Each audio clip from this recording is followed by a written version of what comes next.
Hi guys, Jackie from the Builderall team. In this session, I'm going to show you how to find all your affiliates information that are selling your product. So you're going to have to go to the site that you've created and where you've added affiliates. On the left hand side, you're going to scroll until you find Super Checkout. And once it opens up, it's going to look like this. And you're going to scroll down way to the bottom where it says affiliations. Now, if you did not change it to automatically approve, then it will sit right here and you will have to do it manually. But if you did set it to approving automatically, you're just going to click on affiliations and it's going to throw all your different affiliates right here.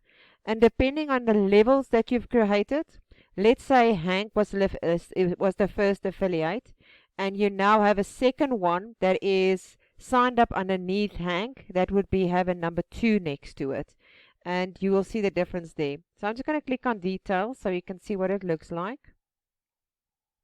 Here you can see his details, all the information for Hank and his affiliate levels. When it comes to the payment, you're going to click on affiliate payments. And this is where you will see what needs to be paid and to whom. And when you scroll even further down under downline, this is where you would see if anybody has signed up anybody else underneath them and there is a downline. And that is how and where you will find the affiliation information.